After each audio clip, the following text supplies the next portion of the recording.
Hi, in this video we will discuss about the hypertension, how hypertension will create that erectile dysfunction. That is the important topic.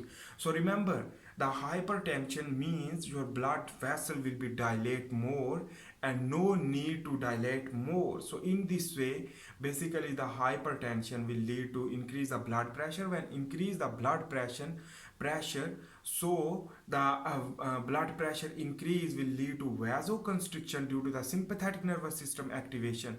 So on the other hand, the blood vessel will be rigid and other problems can be happen. But important thing you should need to understand, the nitric oxide is the vasodilator. That is a vasodilator signaling molecule, the nitric oxide, which that will be target to the different blood vessel to dilate. But the hypertension means the already nitric oxide deficiency, and the nitric oxide deficiency due to the, that is why the high blood pressure will create. But remember that things, when high blood pressure means your vasodilation will be limited. So in this way the more vasodilation is impossible. So that is why high blood pressure will prevent the vasodilation, and the vasodilation will prevention because the vasoconstriction will be active due to the some other problem. For example, the cardiac output will be increased if the sympathetic nervous system increase.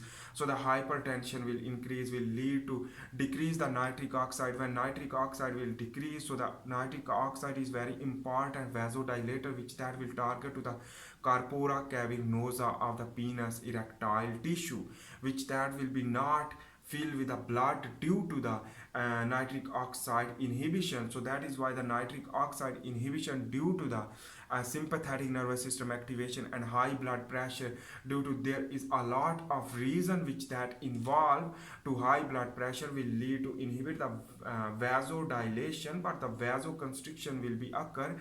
That is why the vasoconstriction also occur in the corpora cavernosa tissue containing blood vessel. So in this way the nitric oxide will not produce.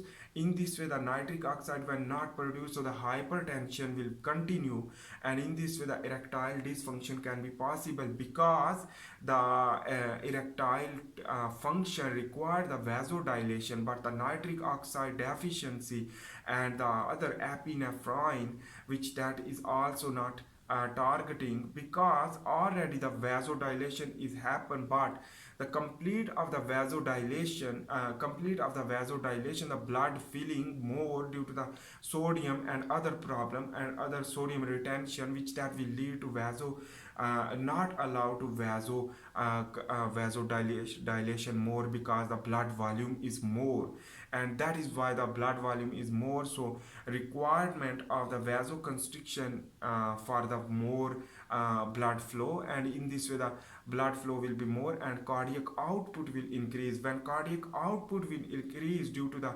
hypertension, due to the sympathetic nervous system activation, will not allow to nitric oxide production of the endothelial cell, and not endothelin will produce, and not other basically the prostaglandin alpha 1, which that is not produced. In this way the corpora cavernosa will not receive that signal, and in this way the dysfunction of the nitric oxide will lead to dysfunction of the erectile function. So the erectile function will lead to disrupt due to the hypertension, and on the other hand the vasodilation is very